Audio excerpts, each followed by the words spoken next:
مرد کی نظروں کی حفاظت کا کیا حکم ہے؟ مفتی طارق مسعود کی زبانی۔ خاندان میں نظروں کی حفاظت کا کیا حکم ہے؟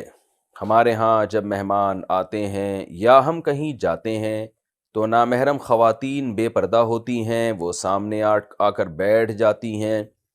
والدین اصرار کرتے ہیں کہ ان سے ملاقات کرو، اگر ہم مسکرا کر بات نہ کریں یا بے تکلف ہو کر بات نہ کریں اور نظر کی حفاظت کریں تو اسے بد اخلاقی سمجھا جاتا ہے اور رشتہ داروں کے ناراض ہونے کا خدشہ ہوتا ہے۔ ایسے میں ہم گناہ سے کیسے بچیں؟ حارث صاحب دیکھیں، رشتہ داروں میں جو جوان لڑکیاں اگر آپ سے پردہ نہیں کرتی تو وہ گناہ گار ہوں گی۔ پردہ کرنا عورت پہ فرض ہے، مرد پہ نہیں ہے۔ آپ اپنی خالہ سے، پھوپھی سے، ان رشتہ داروں سے ملنے کے لیے جاتے ہیں تو اگر ان کی بیٹیاں ہیں، کزنیں ہیں یا اور رشتہ دار خواتین آپ کے سامنے آ کے بیٹھ جاتی ہیں تو یہ ان کو شریعت گناہ گار کر رہی ہے۔ آپ نے کام کیا کرنا ہے؟ آپ نے ہنسی مذاق بے تکلف ہو کے نہیں کرنا ان کے ساتھ، اور جتنا آسانی سے آپ کے لیے ممکن ہو نظر کی حفاظت کرنی ہے آپ نے۔ لیکن آپ نے یہ نہیں کرنا کہ اب آپ اس چکر میں بیٹھ گئے کہ جی اب لڑکیوں کی محفل لگی ہوئی ہے تو چلو اس کو اور طول دو۔ آپ گئے تھے اپنی خالہ سے ملنے تو فوکس انہی کو کریں آپ۔ پھر بھی وہ آ کے بیٹھ جاتی ہیں تو ظاہر ہے اب وہ تو ان کی غلطی ہے نا، وہ آپ کی غلطی نہیں ہے۔ پردہ عورت پہ فرض ہے، مرد پہ نہیں فرض ہے۔ مرد کو مرد پہ چاہیے یہ کہ کہ خام اپنی خواہ میں نگاہ لڑکیوں میں نیچی گھسنے کی، رکھے۔ جیسے وہ ہم بچپن میں ہوتا ہے نا، لڑکیوں میں لڑکا گھوں کھاتا۔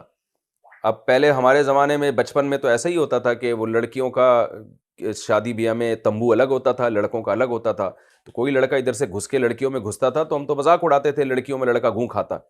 تو آپ خواہ میں لیڈیز ڈپارٹمنٹ میں کہیں زنانیاں بیٹھی ہوئی ہیں اس میں گھسنے کی کوشش نہ کریں، یہ مرد کے مردانگی کے بھی خلاف ہے اور یہ بہت ہی بیہودہ حرکت ہے۔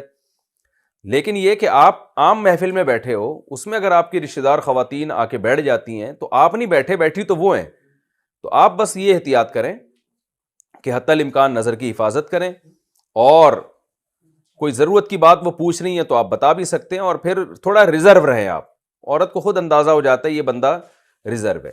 پھر بھی اگر بد اخلاقی کا طعنہ آپ کو لگتا ہے تو آپ بد اخلاقی کے طعنے پہ پریشان نہ ہو، اور اس میں آپ گناہ گار نہیں ہوں گے، چاہے والدین آپ کے ناراض ہی کیوں نہ ہو جائیں، ٹھیک ہے نا، آپ گناہ گار نہیں ہوں گے۔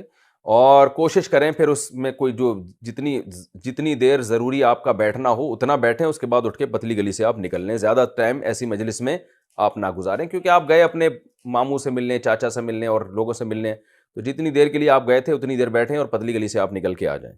لڑکیوں کی وجہ سے وہاں محفل میں زیادہ دیر نہ بیٹھیں۔